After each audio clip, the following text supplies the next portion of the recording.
देखिए latest episodes बिल्कुल ad free.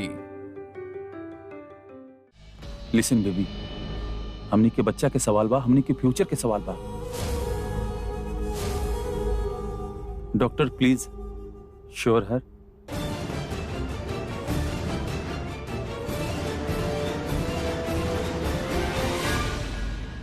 Thanks Prithvi. केहू के सामने कन्फेस भी कर देनी कि हमने ये दोनों के हॉस्पिटल में देख ले रहनी, तो वो डायन तो सबके झूठी बोली कि हाँ हम थोड़ा सा बीमार रहनी और पृथ्वी हमार हेल्प करे आयल रहे, ऐसे हमनी हॉस्पिटल में दिखनी दी। हम बता रहल बानी ई बार हमनी के इनके बाजी पलटे के मौका देवे के ही ना बा और नहीं झूठ बोले के मौका देवे के बा।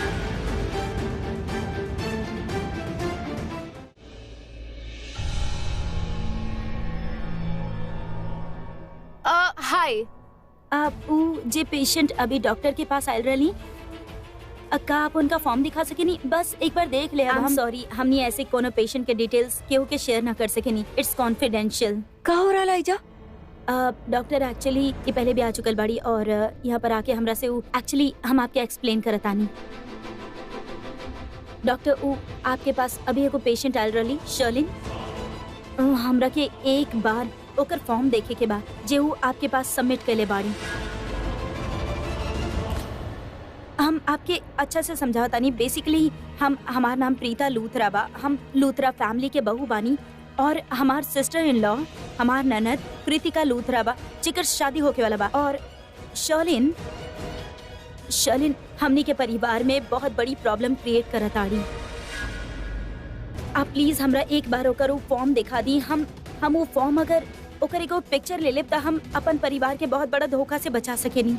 देखिए आप कहा बोले तानी, हमके कुछ भी समझ में ना आ रहा। हमके बहुत अर्जेंट काम है। अच्छा ठीक बा, हम आपके स्ट्रेट फॉरवर्ड होके बताओ तानी। शर्लिन लूथरा के एक्स्ट्रा मैरिटल अफेयर चला था, वो भी वो इंसान के साथ जेकर शादी हमार ननद कृतिका के साथ होके वाला बा। यही से हम वो फॉर्म के एगो फोटो चाहतानी कि आप हमरा एगो पिक्चर दे दी ताकि हम अपन फैमिली के मेंबर्स के बर्बाद होके से बचा सकी। इट्स जस्ट इम्पॉसिबल, ऐसा हो ही ना सकेला। शर्लिन अपन हस्बैंड के लेके बहुत पॉजिटिव बाड़ी, बहुत प्यार करेली उसे। कॉलेज के दिन से जाने नहीं हम ओके, वैसे कर ही ना सकेली, अपन हस्बैंड के धोखा ना दे सकेली। एक मिनट डॉक्टर, आप अपन कॉलेज फ्रेंड की साइड ले रहे बानी, ठीक बा कोनो बात ना, लेकिन हम आपके बता दी अगर वो अपन पति से इतना ही प्यार करत या तो वो पृथ्वी के साथ आपसे मिले काहे आईली? काहे कि वो ओकर हस्बैंड है। व्हाट? हम कॉलेज के दिन से उनके जाने नहीं, वो दोनों एक दूसरे से बहुत प्यार करत रहले। They are like made for each other. यही से वो दोनों शादी कर ले। शादी कर ले? हाँ। कब कर ले? आपसे एक ये कहलस खुद शर्लिन। इनफैक्ट अभी थोड़ा देर पहले दोनों साथ ही बाहर गए बड़े। ये तो हम आपके बतावे चाहता नहीं। शर्लिन के शादी पृथ्वी से ना भइल बा। पृथ्वी शर्लिन के पति नहीं खे। समाज के सामने शर्लिन लूथरा ऋषभ लूथरा से शादी करे बड़ी जे हमार ब्रदर इन लॉ बाड़े। ई पृथ्वी शर्लिन के पति नहीं खे। डॉक्टर ऋषभ लूथरा एगो बहुत अच्छा इंसान बड़े, बहुत डिसेंट इंसान बड़े और शर्लिन उनकर साथ धोखा करत आड़ी। देखी प्लीज आप हमरा ओकर फॉर्म के एगो फोटो दे दी, हम अपन फैमिली में दिखाई और बहुत बहुत बहुत कुछ नुकसान हो जाई ना था। हम वो सब होके से रोके चाहे नहीं। देखी अगर आप हमार साथ ना देव ना तो आप शर्लिन के बारे में भले ही भूल जाई, हमार परिवार के बारे में भूल जाई। वो बच्चा जे अभी पैदा भी ना भइल, ओकरा भी अपन रियल आइडेंटिटी ना पता चली। आप ऐसा तो ना कर सकेनी है ना? आप प्लीज हमार हेल्प करिए। हम आपसे ही ना कहता नहीं कि आप हमरा साथे लूथरा हो चलिए और सबके सामने ही बोल दी या हम केहू के बताई भी ना कि हमरा ये पिक्चर मिलल कहाँ से। लेकिन आप प्लीज हमरा के ओकर फॉर्म के एगो फोटो देती ही ताकि हम अपन परिवार के तहस नहस होके से बचा सकी। हम सबूत दिखा देव ना तो सब लोग मान जाइए। और शर्लिन भी वो बहुत झूठी बाड़ी, कौन न कौन कहानी इंस्टेंटली बना देवेली, वो ना बना पाई है। Please. Okay, I will help you. Thank you so much. हम पिक्चर्स दे बतानी, हम लेता नहीं।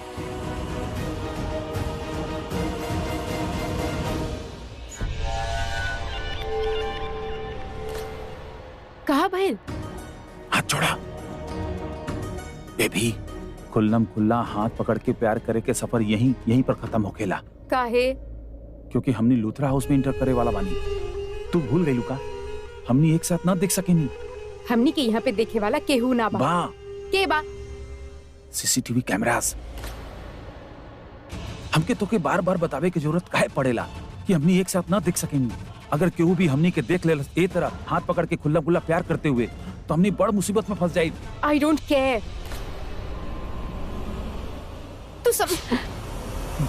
तू समझी की कोशिश काहे न करत बड़ा। हम तारे बिना ना रह सकेनी, स्पेशली अब जब हमनी के बच्चा होके वाला बा। तो के का हो जाला बार बार काहे ऐसा बिहेव करेलू तू। एक तई फोन बार बार काहे भूल जालू तू। हमनी के मकसद ये बचकाना हरकत की वजह से ना हमने बहुत बड़ा मुसीबत में फंस जाए। यहाँ तक पहुंचे खातिर हमने कितना मेहनत कईनी, कितना मशक्कत कईनी, वक्त के साथ साथ कितना कुछ दाव पे लगेले बानी हमनी के। भूल गईलू। लेकिन ये सारा गलती हमनी के ना कर सकेनी, एक साथ हमनी के ना दिख सकेनी। बेबी हम तोरा से प्यार करेनी, तू हमरा से प्यार करेलू। तो हर पेट में हमार बच्चा बा, हमनी एक साथ बनी, हमनी के अफेयर बा। ये सब हमनी के पता बा, ये हमनी के सीक्रेट बा, केहू और के नहीं के पता। हमनी केहू के ना बता सकेनी। ओके फाइन। लिसन, तू जा अंदर और 5 मिनट के बाद हम आई, ताकि केहू के पता न चले, केहू के भनक न लगे कि हमनी एक साथ बाहर गई लड़नी या फिर एक साथ वापस आए। करेक्ट। अरे सुना, ये छोटा पृथ्वी मल्होत्रा हमके काहे दे गई। मम्मी जी ई देखी, ई सब ज्वेलरी हम शर्लिन खातिर खरीद ले बानी। कैसन लगल आपके? वेरी नाइस, बहुत खूबसूरत। और ये रूबीज और पर्ल के कॉम्बिनेशन बहुत अच्छा लग रहा है। हाँ सचो बहुत अच्छा लगा था। अरे शर्लिन आवा बेटा। आ गई लो जी। आजा, तोहरा खातिर सरप्राइज है। बैठा, बता बतानी।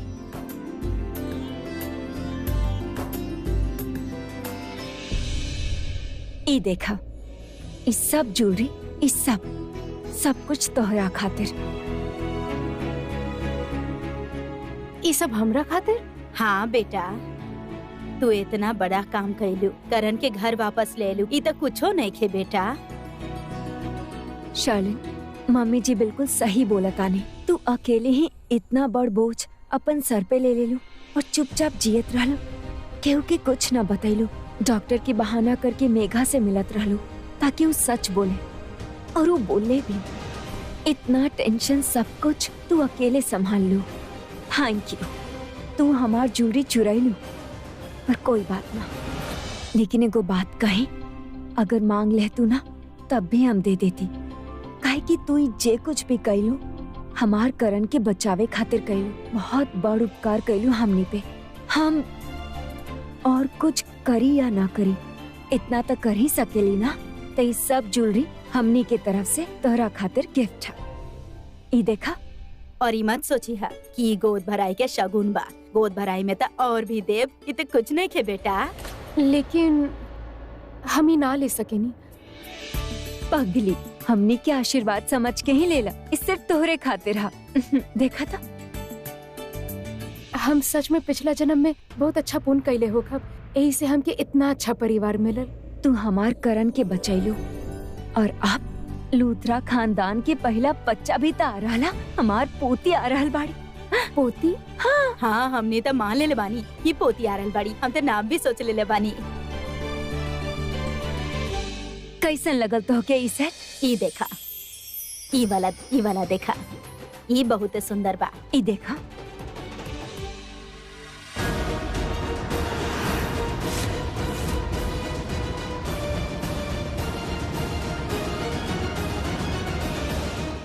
ये हमार सासराली और ये हमार दादी सास। लेकिन प्रीता हमरा से सब कुछ छीन लेली, वरना हम भी बहुत अच्छा बहू बन सकत रहली। ई शर्लिन कितना चालाक लड़की बाड़ी। अच्छी बहू होके के कितना एक्टिंग करेली ना। अरे अभी से थोड़े ना करल भी एक्टिंग, पहले दिन से एक्टिंग करल बिया दियू। और एक्टिंग करत करत लूथरा खानदान के बेस्ट बहू बन गई बिया। मतलब ई लूथरा फैमिली वाला के पता ही नहीं कि वो बहू नहीं की उनके दुश्मन बिया। यार हमके समझ ना आवेला, ऋषभ जी जैसे इंसान से केहू झूठ कैसे बोल सकेला। अच्छा वो सिर्फ झूठ ना बोलेली, वो लोगन के इमोशन के साथ खेल रहल बिया, वो लोगन के धोखा दे रहल बिया। वो पूरा लूथरा खानदान के धोखा दे रहल बिया दी। काहे कि ई खानदान ओकरा अपना ना लागेला। पहला दिन से ही ई परिवार के एक भी सदस्य के वो अपन फैमिली मेंबर ना मल्ले बाड़ी। करेक्ट। जब से आयल बाड़ी ई घर के तोड़े में लगल बाड़ी। लेकिन तू भी देखिया, हमार रहते हम ओकरा ई घर के तोड़े ना दे। घर में सबके यह लागेला ना कि शलिन के पेट में जब बच्चा पलता लूथरा परिवार के वारिस बा। अब हमनी सबके बताई कि ओकर कोख में जो बच्चा बा ओकर रग में लूथरा परिवार के खून नहीं खे। कबो कबो समझ ना आवेला दी, ई शर्लिन इतना गंदी लड़की बिया, इतना बुरी बिया, लेकिन ओकरा से कहीं ज्यादा बुरा ही होकर अंदर पल रहल बा। आपके पता बा जे हमनी देख ना पा रहल बानी, या हमनी के मतलब पहले से पता रहे कि शर्लिन और पृथ्वी के बीच में कुछ ना कुछ तो चलत बा। हमनी के शक भी रहे, लेकिन ई दोनों फालतू के बकवास करके हमनी के शक पे मिट्टी डालत रहे। लेकिन अब हमनी के उनकर गंदा और घिनौना सच के पता चल चुकल बा। प्रॉमिस मी दी, अब हमनी इनकर गंदगी बर्दाश्त ना करब। बर्दाश्त ना करब? हमें शर्लिन और पृथ्वी के घर से बाहर निकाल के रहब, तू देखी है। और कृतिका की भी आंख खोले के पड़ी। करेक्ट। पृथ्वी और शर्लिन के सच सबके सामने बतावे से पहले कृतिका के बतावे के पड़ी, ताकि ओकरा बहुत ज्यादा बड़ा शॉक ना लगे। टाइम आ गइल बा, जेकर जे जगह बा ओकरा वो दिखावल जाओ।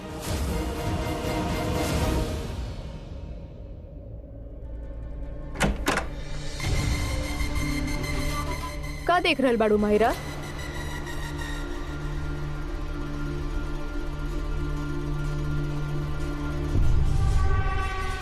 ये कि तू ही घर के अच्छा बहू बने लायक ना बाड़ू। ओकरे बाद भी ये घर वाले तुझसे कितना प्यार करेला। इनका नजर में सिर्फ तू ही तू बाड़ू और एगो हम बानी जे केहू के नजर भी ना आ रहा। हम जे घर के बहुत अच्छा बहू बन सकत रहनी। अगर करण से हमार शादी हो गई होती ना, तो आज सिनेरियो में कुछ और होगा। हो सकेला हम प्रेग्नेंट होती, सब कुछ हमरे खातिर होगत होगी। ये घर वाले हमार प्यार में पागल होते और होते भी काहे ना। हम भी तिनकरा से बहुत प्यार करते ना, पर सब प्रॉब्लम सिर्फ प्रीता। वो बार बार बीच में आ जाएली और सबके सामने हमके बुरा साबित कर देवेली। ओकरे बाद भी शर्लिन हम काका ना कहीं नहीं, हम अपन जान तक जोखिम में डाल देनी। अपन सबके जान प्यार जोखिम में डाल के तू सबके जान जोखिम में डाल देलू, टॉर्चर करके रख देले रहलू सबके। अच्छा ना कहीं नहीं, हम जे कुछ भी कहीं नहीं हो करण के प्यार पावे खातिर कहीं नहीं। हाँ और ओकरा से का भइल? केहू तरह तरफ देखत भी बा। हम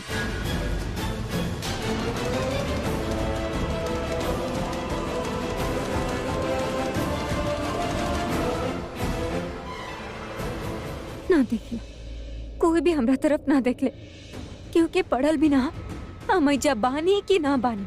इतना कुछ करे के बाद भी कहे कि सब सेल्फिश, सबके सब सेल्फिश बाड़े और तू भी सेल्फिश बाड़ी। हम सेल्फिश ना बानी, हम सेल्फिश तहरे वजह से बन गए बानी। काहे कि जब हमके तहार सबसे ज्यादा जरूरत रहे तो हमार हेल्प ना कैलू। शर्लिन ऐसा ना हो, ऐसा का रहे हो जब जे हम कर देती और तू बच जाती। हमार हाथ में कुछ भी ना रहे। हमार बात समझ और छोड़ा ना पुराना बात। सब कुछ तोरा खातिर इतना अच्छा हो गई शर्लिन। इस समय जो सिचुएशन है ना वो तोरा खातिर बहुत फेवरेबल है। अगर तू हमारा थोड़ा सा हेल्प कर देबू, अगर तू ही लोगन की एक बार जाके बोल देबू ना कि माहिरा बहुत अच्छा बाड़ी, तो सब मान जाइए कि हम अच्छा बानी। अगर तू इनकी बोल देबू कि प्रीता बहुत बुरा बाड़ी, तो मान जाइए कि प्रीता बहुत बुरा बाड़ी। बस इतना छोटा सा काम है, थोड़ा सा हेल्प कर दे प्लीज हमारा। अभी मूड ना बा, जब हमार मूड होगी तब तहरे बारे में सोचब। शर्लिन प्लीज, शर्लिन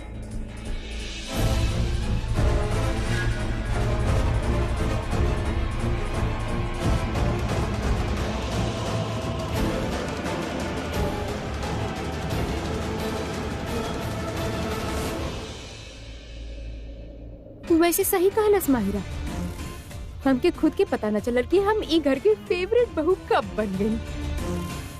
प्रीता तो हमरे पीछे हाथ धो के पड़ गई रही। हमार सच्चाई सबके सामने लावे चाहत रही।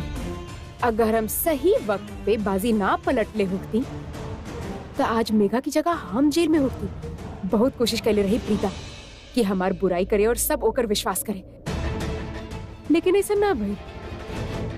अब प्रीता खातिर अच्छा यही होगी कि वो अपन मुंह बंद रखे।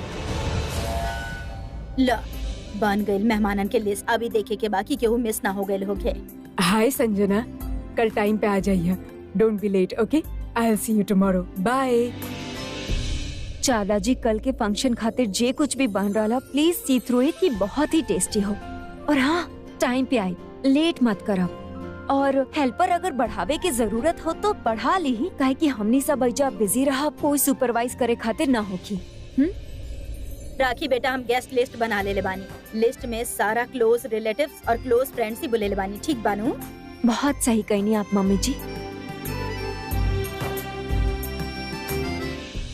Wow, finally Preeta Arora arrives. Preeta, पुत्र सरला जी के तबीयत कैसे ना? का कहली डॉक्टर? राखी बेटा, अभी तो टेस्ट भइल बा सरला के, रिपोर्ट थोड़ी ना आयल होखी अभी। मम्मी जी, बात यह कि प्रीता सरला जी के लेके सिटी हॉस्पिटल गई होगी ना, और ओइजा प्रीता के सब पहचाने ले, ऐसे सरला जी के रिपोर्ट्स देवे में देर ना करी है।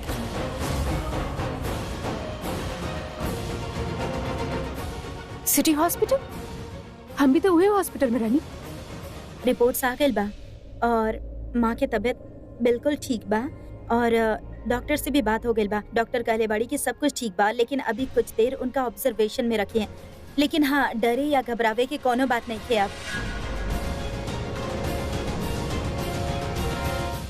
ऑफ कोर्स, डरे वाला का बात होगी।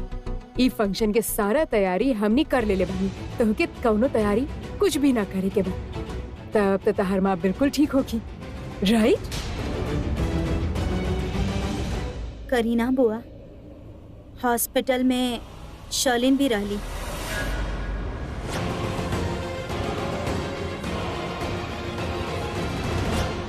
और हम हॉस्पिटल में पूरा टाइम पृथ्वी के साथ रहनी।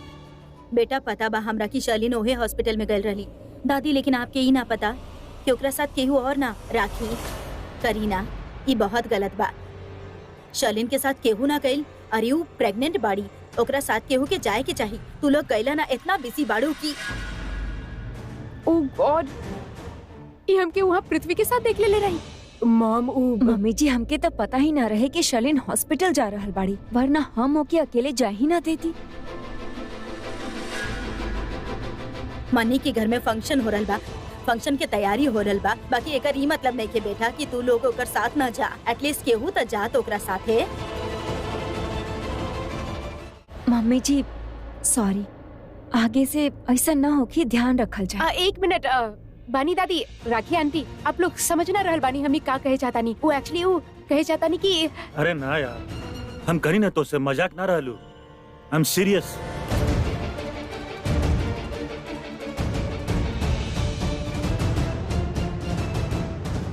चला रखत बनी, बाय। करण, का बात हो गई पुत्र? तू इतना गुस्सा में काहे बाड़ा? कुछ ना मॉम। अरे कुछ कैसे ना, रोज सुबह तोहर मूड कितना अच्छा हो खेला। आज तू बहुत परेशान लगा था, का भाई? करण बेटा, बतावा ना, बात का बा? कुछ ना हुआ। Actually I couldn't play well today. Coach से तनी अनबन हो गई हमारे।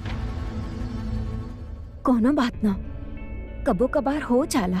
ऑफ कोर्स, प्रैक्टिस करब तो अच्छा खेलब। बेटा, मूड खराब मत करा, टेंशन मत ला। You are the Karan Luthra, the best, है ना? सी यू। चला लड़की लोग, मेन्यू डिस्कस करे के बाद और सब डिसाइड करे के बाद चला चला चला चला।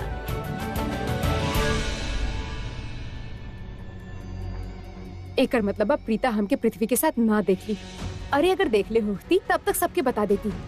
अच्छा भेल करण आ गए, कम से कम होकर ध्यान तो भटकल, न तो हमार जिंदगी में ताक झाक करे के अलावा एकरा कोनो काम नहीं है।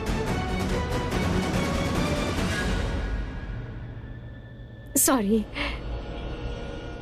अरे दी, आप डिसाइड कर लेनी ना। आप ही नकटी डायन के सच सबके सामने, आई मीन पूरा फैमिली के बता दिए ना। पहले तू हमरा की बतावा कि तू यहाँ का करत अड़ू? तेरा घर जाए के रहे ना। अरे माँ के ख्याल रखे के बाद तू घर जा। जानकी आंटी, बानी माँ के ख्याल रखे खातिर अभी फिलहाल हम चल जाए घर। और आप हमारी बात के ऐसे टाली मत। आपके बात से तो ऐसा लग रहा बा कि घर में तो कुछ गलत भइल ही ना बा, सब कुछ स्मूथ और अच्छा चल रहा बा ना? का मतलब का करी हम, का कहे चाहे लू? सिर्फ हम ना कहे चाहता नहीं थी, हमनी दोनों के कहे के बा। उ शर्लिन के सच सबके बताए के बा, उ डायन के असली चेहरा सबके सामने लाए के बाद। देखा, चेहरा तो सामने लावे के बा, लेकिन अभी ना कर सके नी। पहले ही करण के दिमाग में इतना टेंशन चला था, अब ये सब कुछ हमने करब वो और स्ट्रेस्ड हो जाई। अभी हमने के रोके के पड़ी। देखा, शर्लिन के सच सबके सामने लावे खातिर हमनी के कुछ सॉलिड प्रूफ चाहिए या फिर ओकर कन्फेशन चाहिए। अरे त अभी तो मिल गए ना प्रूफ। हमनी डॉक्टर रोशनी से बात कर ले बानी। बात कर ले बानी। हाँ तब भूल गई का जब फॉर्म के फोटो लेवे लगनी तब फॉर्म में शर्लिन अपन पति के नाम ऋषभ लूथरा ही लिख ले रहली। वो इतना चालाक बाड़ी, अपना आपके पृथ्वी के साथ लेके गईली। अपन वो डॉक्टर के अब बच्चा के बाप पृथ्वी बतैली, लेकिन फॉर्म के फिलअप करत टाइम ऋषभ लूथरा लिख देली ताकि केहू के हाथ कोनो प्रूफ ना लग पाए ओकर अगेंस्ट। अब का रह गईल? बात रह गईल जे हमनी डॉक्टर से कहली सुनली, जे तू सुनलू, जे हम कहनी, वो बात के बलबूते पे हमने कुछ ना प्रूफ कर सकेनी। गुस्सा हमरा के भी आवता। हमरा भी लागल कि घर में आते ही शर्लिन के पूरा भांडा फोड़ दी हम। फिर जब यहाँ के देखनी कि सब लोग शर्लिन से इतना प्यार करत आड़े, ओकर गोद भराई के रस्म के तैयारी इतना जोर शोर से चलता, अगर ए टाइम पे हमनी ई बात केहू के कह देनी या सबके सामने ई बात ले आईनी ना, तो उस शर्लिन के एक और मौका मिल जाई हमनी के गलत प्रूफ करे के। उ पक्का कुछ न कुछ ऐसा करती ही कि केहू के हमनी पे विश्वास ना हुई, सबके शर्लिन पे विश्वास हुई। एक बार और कोर्ट के बाद ऐसा होके की वजह से ना लोग हमनी से नफरत करे लगी। और करण के जे स्ट्रेस हुई वो अलग। हम ना चाहता नहीं कि ए वक्त कोनो भी बात करण के मेंटली इफेक्ट करे। समझ गई निधि, हम आपके पॉइंट समझ गई नी। ई डायन और ई बागड़ बिल्ला के सच सबके सामने लाए खातिर हमनी के कुछ बड़ा सोचे के पड़ी। Exactly, I am so glad तू हमार बात पहले बारी में समझ गईलू। हम आपके बात काहे ना समझब दी। आपके पता बा हमके अभी भी ऐसा लगा था कि हमनी उहे नासिक में बानी, जहाँ पे आप हमरे खातिर और हम आपके खातिर। जब हम मुसीबत में पड़ जात रहनी तब आप हमके बचा लेते रहनी, और जब आप बुरा लोग में फंस जात रहनी तो ये हमार पाव किलो के हमार मतलब 2.5 किलो के हाथ उठत ना उठ जात रहे। अच्छा बाय द वे, कल शर्लिन के गोद भराई में ऋषभ जी भी आई है ना? हाँ, काहे ना आई है, आवे के तो चाहिए, पर तू काहे पूछा तड़ो? हम कुछ सोच रख ले बानी। का?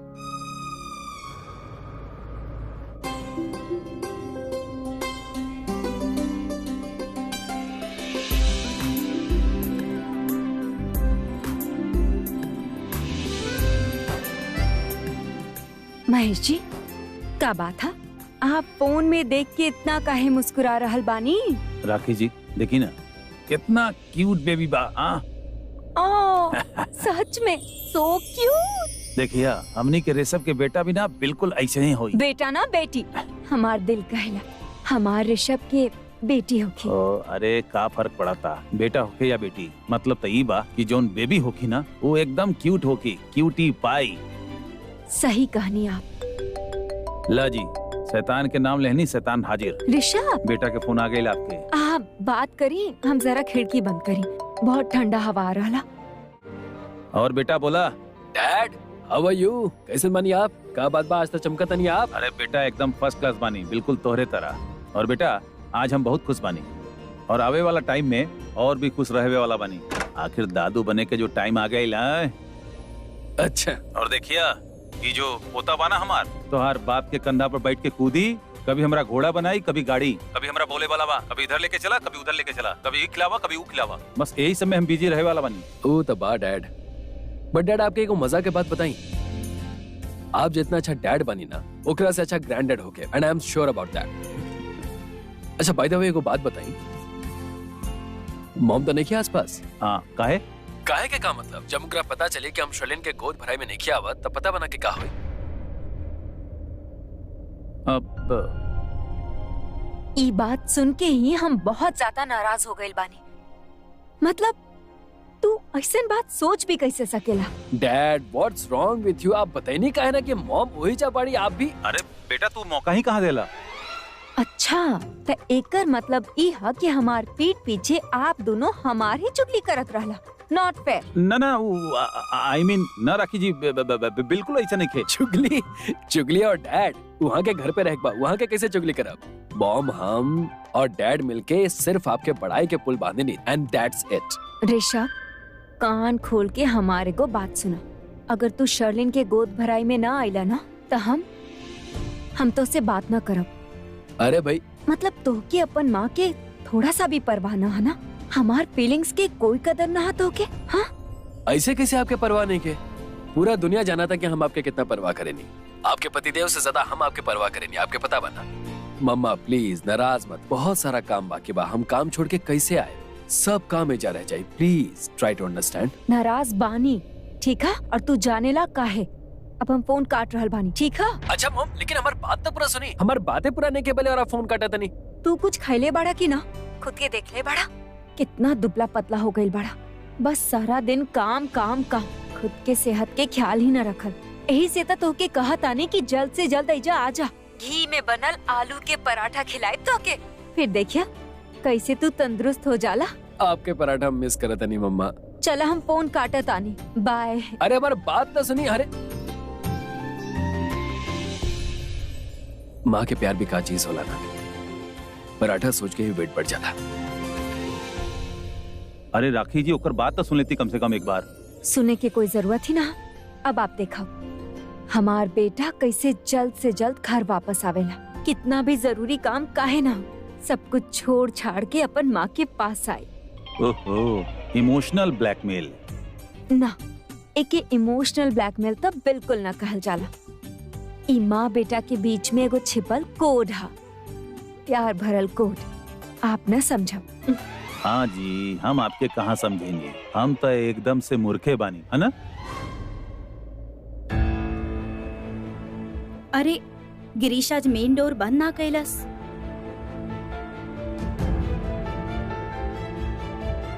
अरे तू हम तो के ढूंढत रहनी। बाकी तू ई सब जात कहाँ बाड़ा? हम प्रैक्टिस पे जात बानी।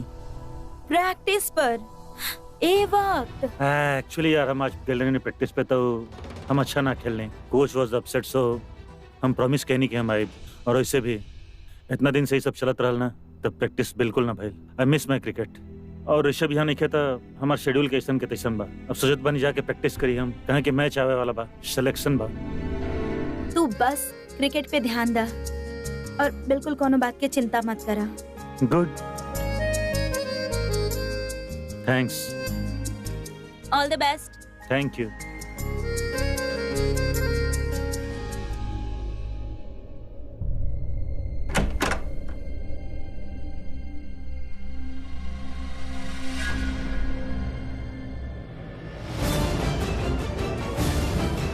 तू यहाँ का करत ताड़ा?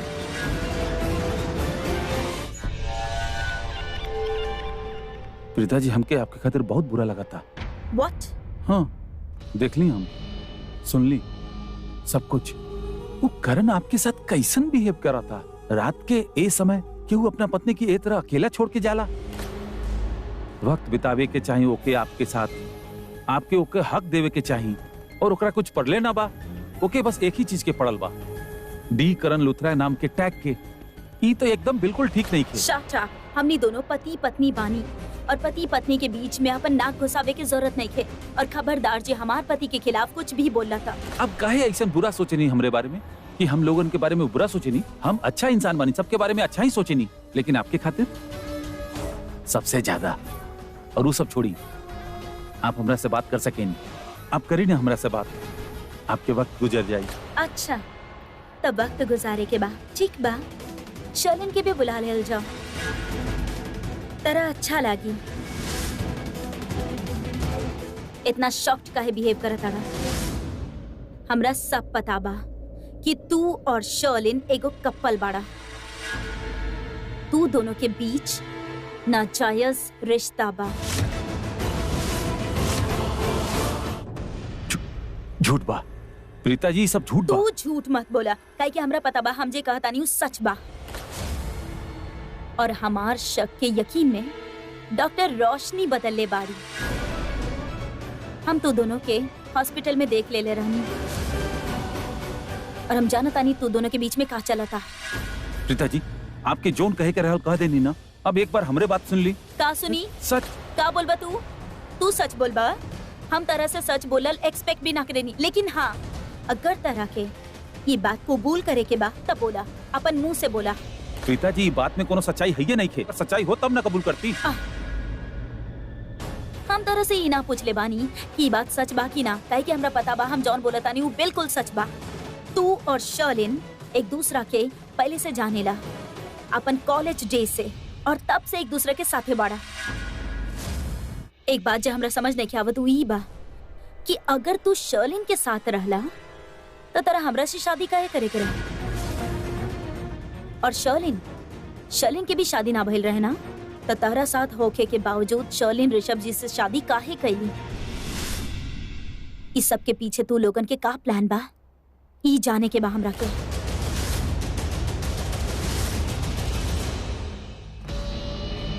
अनबिलीवेबल, माने के पड़ी, आपके दिमाग के माने के पड़ी प्रीता जी।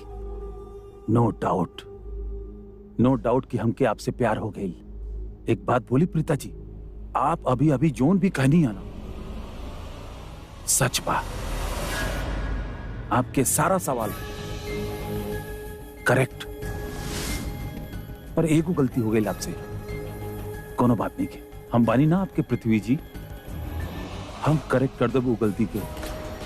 देखा, शुरू दिन से आप जोन भी कहनी वो सब सच बा, सिवाय एक की। शुरू में ना हमके आप बिल्कुल पसंद न रहनी, पर धीरे हमके आपसे प्यार हो गई।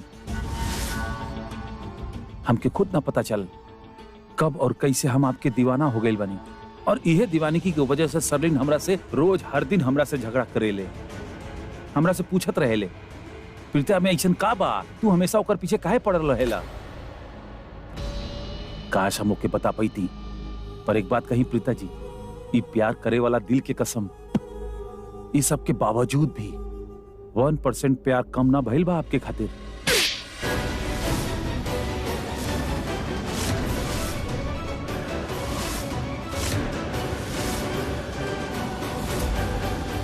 बदतमीज कहीं का। अगर हम चाही ना तो एक थप्पड़ के बदले 4 थप्पड़ लगा दी प्रीता जी, पर हम ऐसा करब ना करब, काहे कि हम आपसे प्यार करेनी, आपके पीछे पागल हो चुकल बानी। ये कमबख्त दिल पता ना काहे आपके पीछे पागल बा, समझ में नहीं आवत। आपके थप्पड़ भी पापड़ की तरह नमकीन लगेला, या फिर ये कही ई जो आप सौगात देले बानी ओकरे बाद तो आपसे और प्यार हो गई। Shut up! अरे थप्पड़ केकरा मारल जाला, जेकरा से ज्यादा आप प्यार करेनी। चुप हो जा, बंद कर अपन फालतू बकवास। ये बकवास नहीं खे, ये हमार प्यार बा आपके खातिर प्रीता जी। ये जो आपके नफरत बा ना, ये हमार सर आंखों पर। बहुत प्यार आवता ना तारा हमरा ऊपर। ठीक बा, चला फिर तो हर प्यार के दास्तान चल के कृतिका के सुनावल जाओ। प्रीता जी हमारी बात सुनी। बेटा तू ना अच्छा कैलू जे तू ना बहन जी के ना बताइलू। अरे बहन जी की तो पहले से तबीयत खराब रहे, और जैसे उनके ही पता चले के रहे ना पृथ्वी और शर्लिन के बारे में, तो उनकी तबीयत और खराब हो सकत रहे। पर बेटा अभी तक हमके प्रीता की चिंता हो रहल बा, ऊ बेचारी उ दोनों के जाल में फंस गई बिया। अब कोनो जाल वाल नहीं खे जानती आंटी, अब जबकि हमनी के उ दोनों के असलियत के पता चल चुकल बा, तो उ जितना जाल बुनले रहे ना सब कट चुकल बा। अब तो उनके असली चेहरा सबके सामने आए के देरी बा। बेटा बात हमनी के उनके असलियत जाने के नहीं खे, बात उ दोनों के बा। शर्लिन और पृथ्वी उ दोनों बड़ा खतरनाक बाड़े, और कितना सालन से वो हमनी के बेवकूफ बना रहल बाड़े। अब बिल्कुल भी टेंशन मत ली जानकी आंटी, कल के गोद भराई के रस्म में प्रीता दी दोनों के भांडा फोड़े वाला बनी, वो भी सबके सामने। और आपके क्या लगा था ये दोनों लूथरा हाउस पे अटैक करिए और दी उनके अटैक करे दी। अरे एक से पहले अटैक करे ना, दी उनके घर के बाहर के रास्ता दिखा दी। और आपके तो पता बा ये दोनों लूथरा परिवार के हिस्सा बाड़े ही ना, ये दोनों दिमाग बाड़े दिमाग, जे धीरे धीरे अंदर ही अंदर ये लूथरा फैमिली के खोखला कर रहल बाड़े। आपके पता बा हम के लूथरा परिवार पे इतना तरस आवेला ना कि अरे उनके लागत कि शर्लिन ऋषभ जी के बच्चा के माँ बनने वाला बिया। वो ऋषभ जी खातिर खुश बाड़े, उनके का पता कि शर्लिन पृथ्वी के बच्चा के माँ बनने वाला बिया।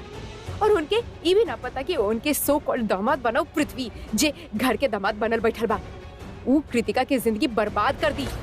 और ऊपर से उनके तई लगा था कि उनके बड़ बहू बिया ना उनके बेटा के रक्षक बन के बैठल बिया, लेकिन उनके का पता कि वो रक्षक ना वो भक्षक बिया, भक्षक। वो सबके कच्चा चबा जाई जान की आंटी। अरे यार एक बार दी कृतिका के सब कुछ बता देना, तो कृतिका खुद पृथ्वी के छोड़ दी। अरे कृतिका का लूथरा परिवार के सारा लोग पृथ्वी और शर्लिन के धक्का मार के घर से बाहर निकाल दिए, लेकिन ओकरा खातिर हमनी के लूथरा परिवार में एगो बहुत बड़ा धमाका करे के पड़ी। प्रीता जी प्लीज, हम हाथ जोड़ता नहीं, कृतिका के कुछ मत बताई। प्रीता जी प्लीज, ठीक बा बता दा।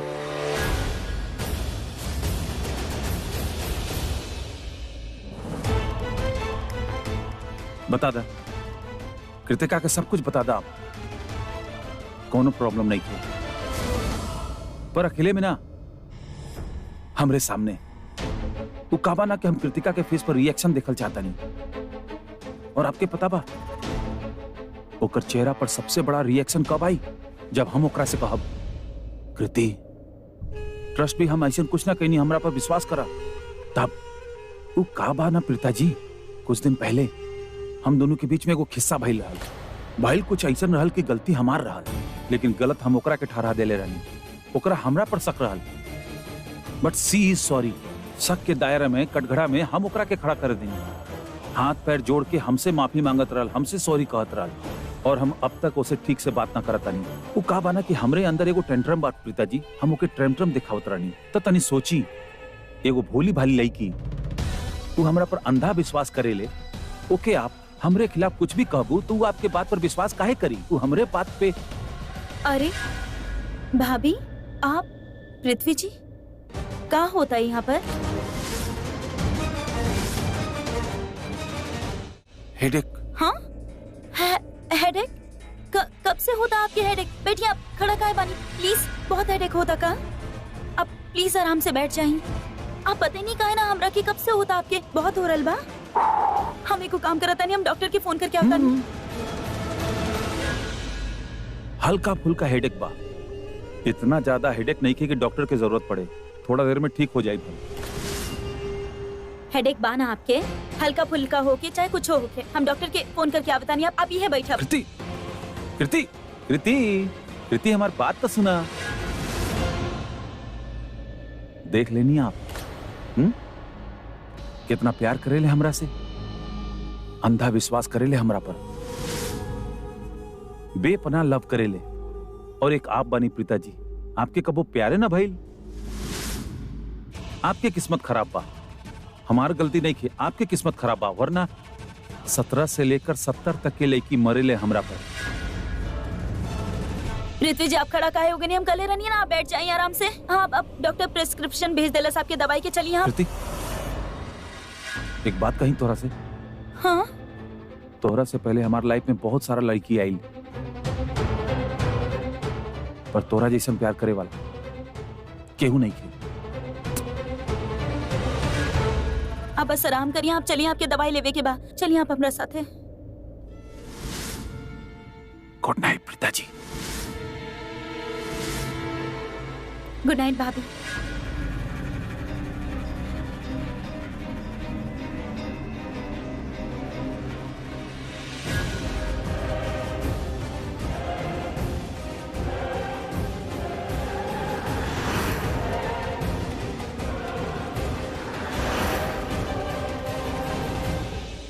प्रीता, का बात है पुत्र? तू सुतलू ना? सब ठीक है ना?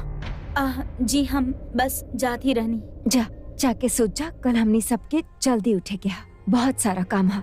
हम शर्लिन के जोड़ा भी होकर कमरा में रखवा देनी। हाँ, जैसे ही उठ जाई, तैयार होके नीचे आ जाए, हमनी सब टाइम पे रेडी हो जाए। ओके, जा, गुड नाइट। Good night.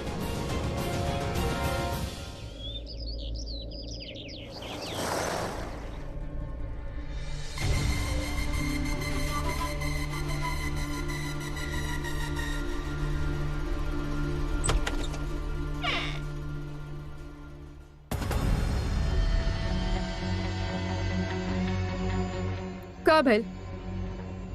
जल गई लो?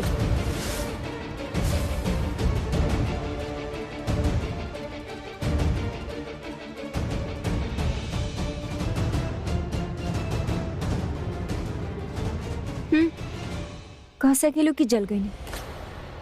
सबके लाइफ कितना अच्छा चल रहा ना, जेके जे चाहे वो हो रहा। और हमके देखा, हम शायद कोई यूजलेस फर्नीचर की तरह ही घर में पड़ल बानी, जेके होके ना होके से केहू के फर्क भी ना पड़ेला। एक्चुअली तो ये डिजर्व करेलू। हाँ, अगर हमके धोखा ना देले होकू तो शायद तेरे साथ ये सब ना होकर।